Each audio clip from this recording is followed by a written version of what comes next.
नमस्ते दोस्तों, हमारे आज के इस बेहद खास और ज्ञानवर्धक एपिसोड में आपका बहुत बहुत स्वागत है। आज हम जिस विषय पर बात करने जा रहे हैं वह हम सभी के जीवन का सबसे महत्वपूर्ण और अभिन्न हिस्सा है, और वह है हमारे बात करने का तरीका यानी हमारा संवाद।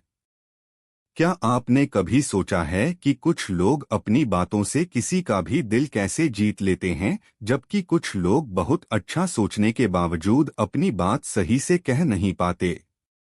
इसी रहस्य को सुलझाने के लिए आज हम प्रोफेसर डॉक्टर त्रान तुआन लो द्वारा लिखी गई एक बहुत ही शानदार और गहरी किताब संवाद का मनोविज्ञान यानी साइकोलॉजी ऑफ कम्युनिकेशन पर विस्तार से चर्चा करने जा रहे हैं। यह किताब हमें बताती है कि बातचीत सिर्फ शब्दों का आदान प्रदान नहीं है, बल्कि यह दो दिमागों और दो दिलों के बीच का एक मनोवैज्ञानिक खेल है। तो अपनी कुर्सी की पेटी बांध लीजिए, क्योंकि आज का यह सफर आपके सोचने और लोगों से बात करने के नजरिए को पूरी तरह से बदलने वाला है। आइए सबसे पहले यह समझते हैं कि असल में संवाद है क्या। संवाद कोई ऐसी चीज नहीं है जिसे हम सिर्फ जरूरत पड़ने पर करते हैं, बल्कि यह इंसान की एक जन्मजात और जीवन भर चलने वाली आवश्यकता है। जैसे हमें जीने के लिए हवा और पानी चाहिए, वैसे ही हमें भावनात्मक और सामाजिक रूप से जिंदा रहने के लिए लोगों की जरूरत होती है। हम अपने माता पिता, भाई बहन, दोस्तों, जीवन साथी और बच्चों से जुड़ना चाहते हैं ताकि हम प्यार, देखभाल और सुरक्षा का एहसास कर सकें। इसके अलावा हमारी कई भौतिक जरूरतें भी संवाद के बिना पूरी नहीं हो सकती। अगर आपको पैसा कमाना है, ज्ञान प्राप्त करना है या कोई सामान खरीदना है, तो आपको उन लोगों से बात करनी ही पड़ेगी जो इसमें आपकी मदद कर सकते हैं। इसलिए संवाद समाज में इंसानी रिश्तों को बनाने, उन्हें विकसित करने और बनाए रखने का सबसे बड़ा साधन है। लेकिन एक बात जो हमें हमेशा याद रखनी चाहिए वह यह है कि हमारी बातचीत हमेशा किसी न किसी सामाजिक रिश्ते और माहौल के दायरे में होती है। आप अपने दोस्त से जिस तरह बात करते हैं वैसे अपने बॉस से नहीं कर सकते। पति पत्नी की बातचीत का तरीका दुकानदार और ग्राहक की बातचीत से बिल्कुल अलग होता है। संवाद का एक बहुत बड़ा नियम यह है कि हमें हमेशा अपनी और सामने वाले की भूमिका को ध्यान में रखकर ही बात करनी चाहिए। अगर आप एक शिक्षक हैं तो आपको एक शिक्षक की गरिमा में रहकर बात करनी होगी, और अगर आप एक छात्र हैं तो आपको उसी मर्यादा का पालन करना होगा। इसके साथ ही हमारा माहौल भी हमारे संवाद को बहुत प्रभावित करता है।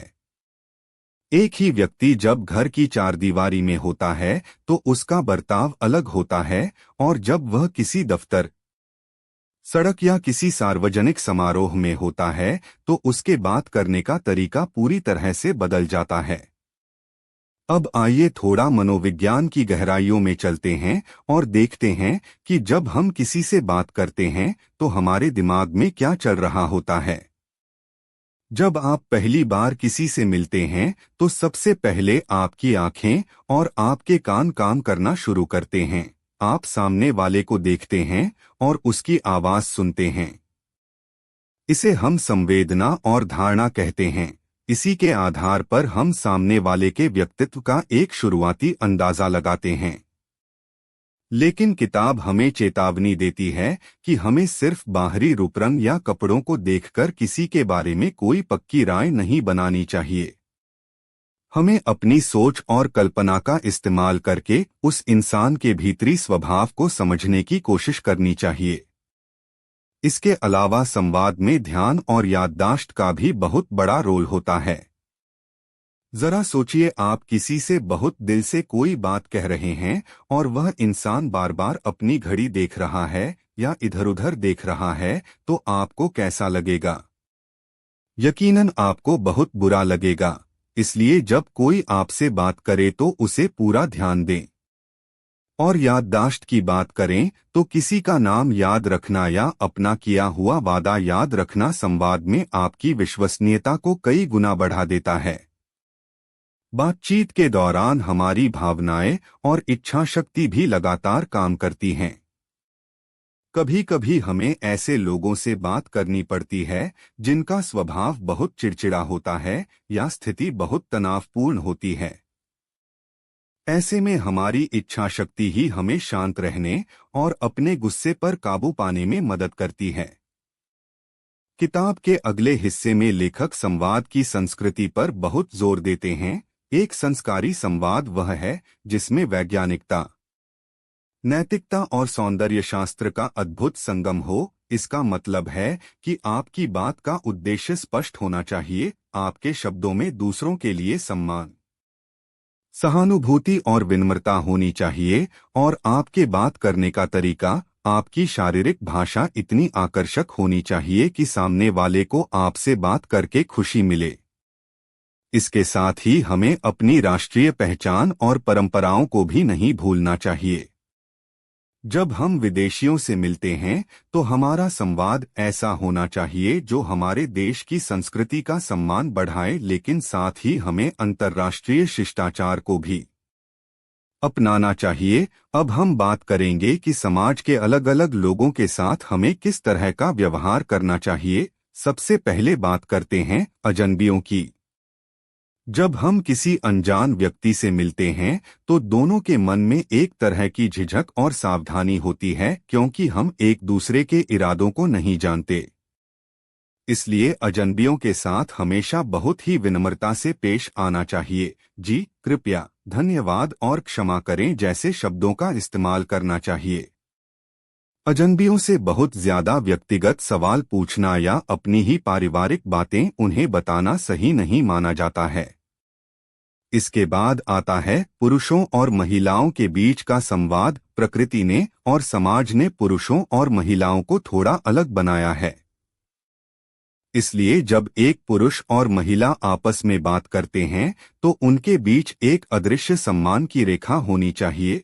पुरुषों को चाहिए कि वे महिलाओं के प्रति सम्मानजनक, कोमल और मददगार रवैया अपनाएं, जबकि महिलाओं की शालीनता उनके संवाद को और भी खूबसूरत बनाती है।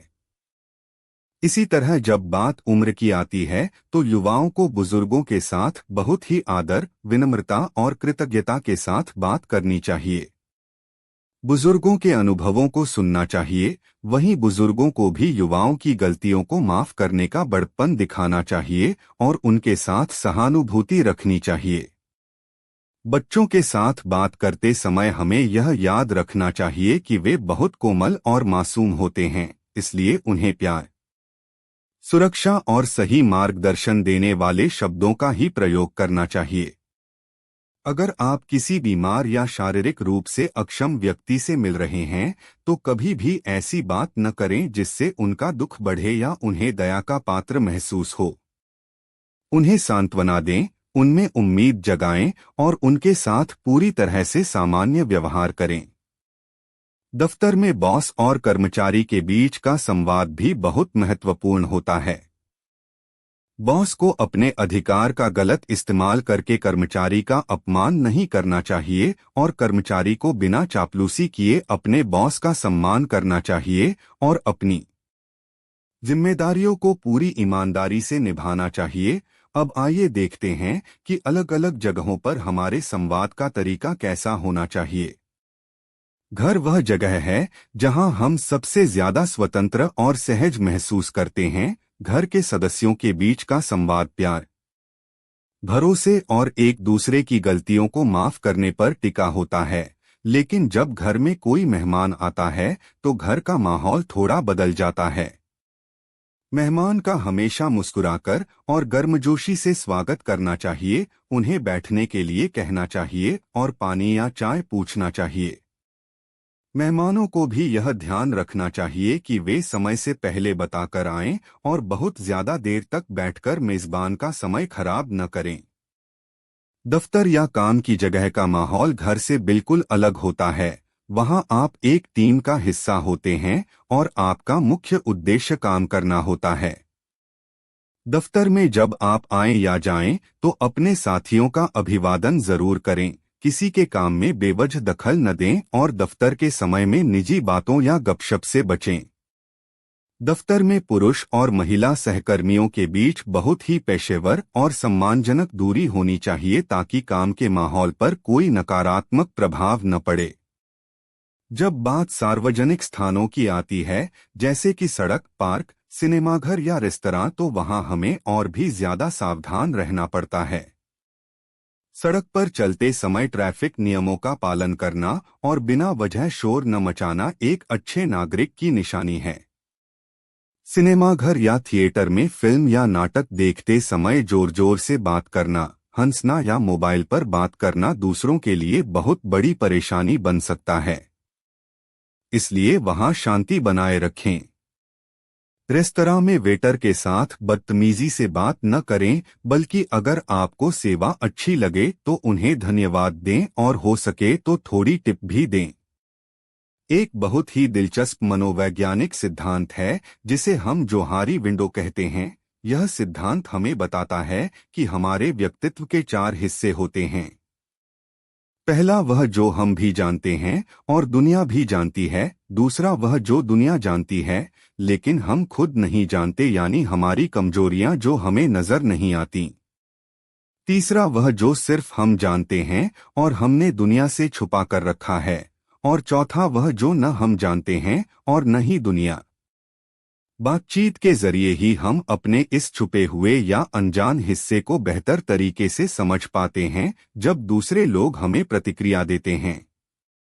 एक और बहुत ही मजेदार मनोवैज्ञानिक नियम है जिसे अच्छा दिखाओ बुरा छुपाओ का नियम कहा जाता है। जब हम पहली बार किसी से मिलते हैं तो हम सभी अनजाने में ही सही अपनी सबसे अच्छी छवि पेश करने की कोशिश करते हैं। हम अपनी खूबियों, अपनी सफलताओं और अपनी अच्छाइयों को सामने रखते हैं और अपनी कमियों या बुरी आदतों को पूरी तरह से छुपाने की कोशिश करते हैं।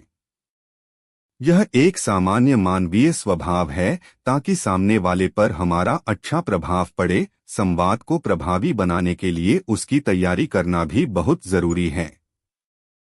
आपको मानसिक रूप से तैयार होना चाहिए कि आप किससे मिलने जा रहे हैं, आपका उद्देश्य क्या है और सामने वाले का स्वभाव कैसा है। इसके साथ ही आपका बाहरी रूपरंग यानी आपके कपड़े, आपके बाल और आपकी साफ सफाई भी बहुत मायने रखती है। आप किस जगह पर मिल रहे हैं यह भी महत्वपूर्ण है। एक बिजनेस मीटिंग के लिए एक शांत ऑफिस बेहतर है, जबकि दोस्तों से मिलने के लिए एक कैफे अच्छा हो सकता है। बातचीत के दौरान आपके और सामने वाले के बीच की दूरी भी बहुत कुछ कहती है। इसे सामाजिक, मनोवैज्ञानिक और स्थानिक दूरी कहा जाता है। अगर आप किसी अजनबी या अपने से बड़े अधिकारी से मिल रहे हैं तो आप एक सम्मानजनक दूरी बनाकर खड़े होते हैं या बैठते हैं। लेकिन अगर आप अपने किसी बहुत करीबी दोस्त या जीवनसाथी के साथ हैं तो यह दूरी बिल्कुल खत्म हो जाती है। आपके खड़े होने और बैठने का तरीका, जिसे हम पोस्चर कहते हैं, वह भी आपके मन की स्थिति को बयां कर देता है।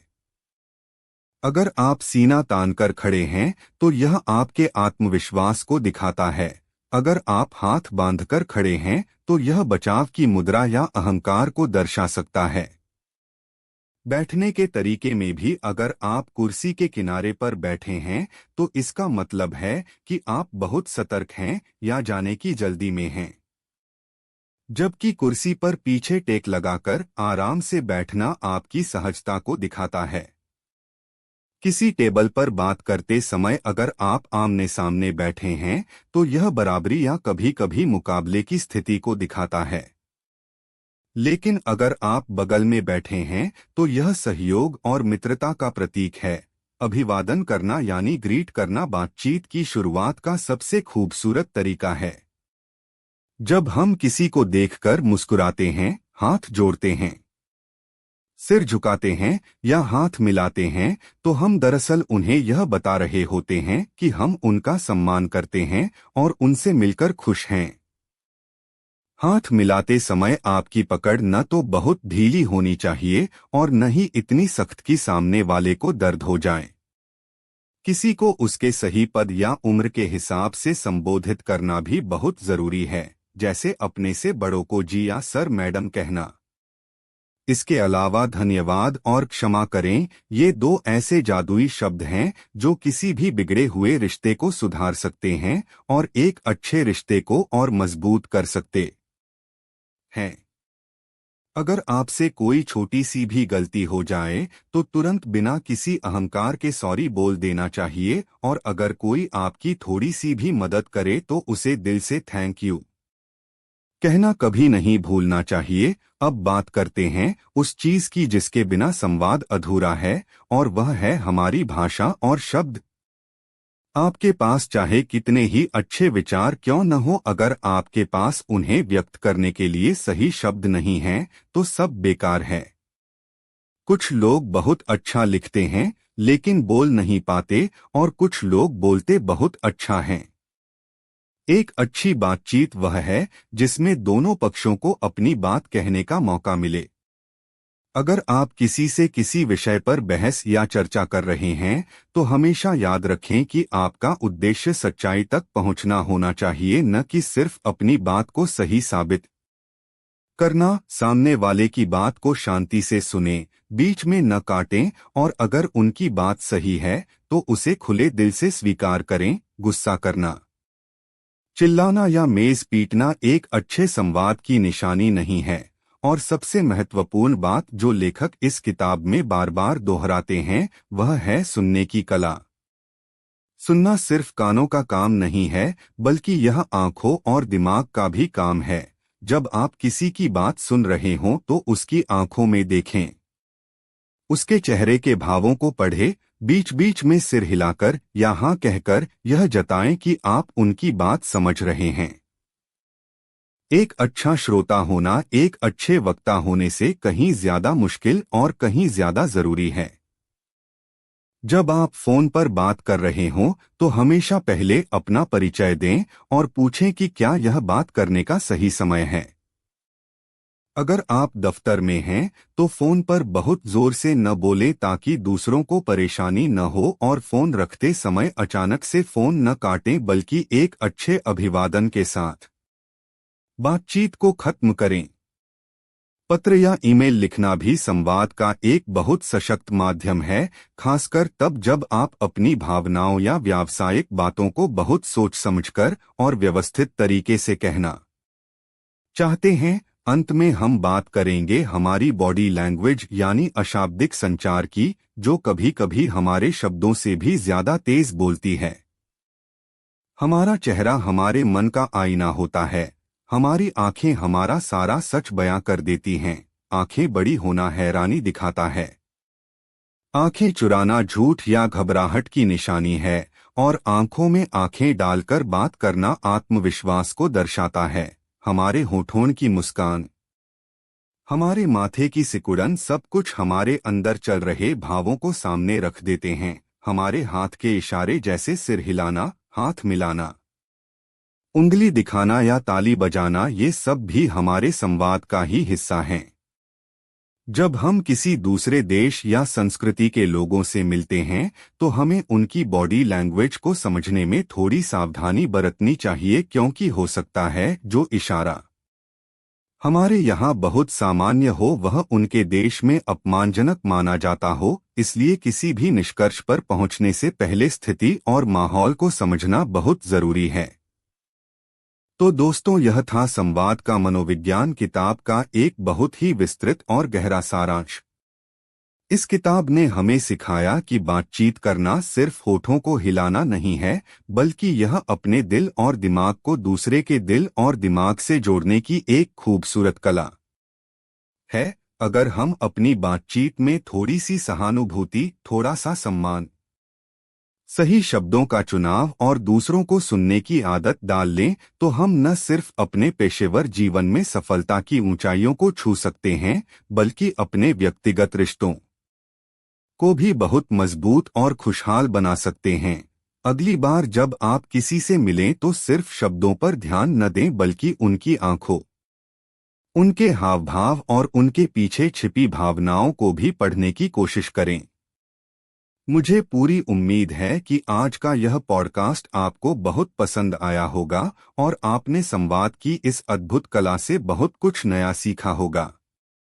अगर आपको यह एपिसोड अच्छा लगा हो तो इसे अपने दोस्तों और परिवार के साथ जरूर साझा करें ताकि वे भी बातचीत के इस मनोविज्ञान को समझ सकें। आप अपने विचार और सुझाव हमें कमेंट्स में जरूर बताएं कि आपको कौन सा हिस्सा सबसे ज्यादा प्रभावशाली लगा। तब तक के लिए मुस्कुराते रहिए, अच्छे श्रोता बनिए, सही शब्दों का चुनाव कीजिए और अपने संवाद से लोगों के दिलों को जीतते रहिए। अपना बहुत बहुत ख्याल रखिएगा। धन्यवाद और शुभ दिन।